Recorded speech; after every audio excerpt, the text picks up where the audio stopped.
Bonjour à tous et bienvenue dans le 18h Info du 22 avril 2015. Internet est aujourd'hui quasiment accessible à tous, mais ce qui pêche parfois, c'est la vitesse de connexion. Alors si à Nantes ou à Saint-Nazaire, on est plutôt bien lotis, d'autres communes rurales rament davantage. D'ici le premier semestre 2016, le département de Loire-Atlantique s'est engagé à ce que tout son territoire soit raccordé au haut débit. Et grâce au concours d'un grand opérateur, 1200 foyers situés loin des nœuds de raccordement vont pouvoir bénéficier d'ici quelques semaines du haut débit, une expérimentation conduite dans seulement 3 départements. Anne Judic. C'est Orange qui travaille sur ce raccordement de 12 zones isolées réparties sur ces 9 communes ici en Orange. Une opération désormais possible grâce à une nouvelle réglementation. On n'avait pas le droit de mettre les nouveaux équipements ailleurs que dans les anciens. Et donc ça ne prenait pas en compte les nouveaux quartiers, les nouveaux lotissements. En amenant la fibre optique jusque dans les bourgs des communes, 1200 foyers vont ainsi pouvoir passer à la vitesse supérieure. Pour 80% d'entre eux, plus de 10 mégas et pour 60% d'entre eux, plus de 30 mégas, donc quasiment du très haut débit. Vous voyez, on amenait Internet par un chemin vicinal, quelque part ils pouvaient ramer pour surfer et d'un seul coup ils vont avoir une autoroute à 3-4 voies qui va arriver chez eux. Et ce n'est pas qu'une question de confort. Maintenant c'est nouveau, des familles demandent est-ce que chez vous, dans telle ou telle commune, on peut se brancher sur le haut débit. Un territoire qui n'aura pas de branchement haut débit sera un territoire qui ne pourra plus se développer. L'enjeu est surtout économique. Aujourd'hui, 9% des habitants de Loire-Atlantique n'ont pas encore accès au haut débit. Ils se situent dans ces zones vertes ou oranges. Mi-2016, tout le monde sera connecté à plus de 2 mégabits. C'est la promesse du département, financeur de ce chantier. Nous vous en parlions hier, c'est le HBC Nantes qui s'installera à la salle métropolitaine de Rezé en septembre prochain pendant les travaux au Palais des Sports. Les basketteurs et les basketteuses de Nantes devront finalement attendre septembre 2018 pour l'occuper définitivement. Nantes Métropole, d'ici là, cherche des solutions pour les faire patienter. Pascal Bolo au micro d'Anne Judic.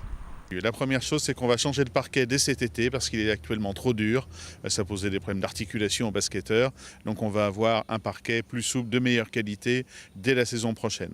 Les autres éléments, c'est qu'il y a une question de sonorisation de la salle qui doit pouvoir être réglée, à mon sens, assez facilement. Et puis, on peut également étudier, là je ne peux pas le promettre dès le début de la prochaine rentrée, de satisfaire une autre demande, de porter la capacité de la salle à 3000 places et de créer un espace VIP un petit peu de meilleure qualité.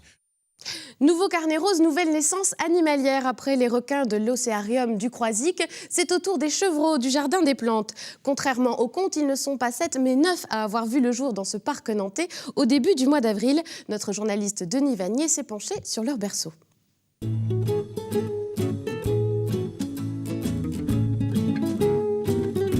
C'est 9 petits qui sont nés au début du mois. Là. Il y a deux petits mâles et 7 femelles, quoi.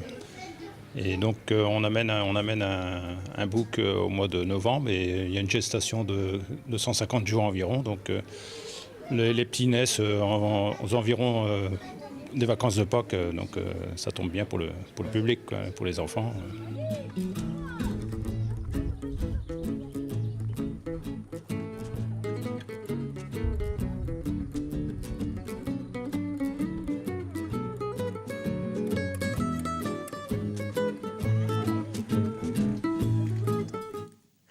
On termine cette édition avec une idée de sortie cinéma. La salle d'arrêt d'essai nantaise, le Cinématographe, inaugure aujourd'hui un tout nouveau festival, Play It Again. Ce sont 12 films proposés en version restaurée, 5 en avant-première, jusqu'au 28 avril pour les cinéphiles de tout poil.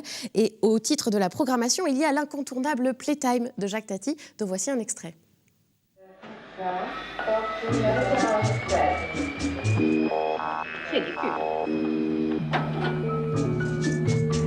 Je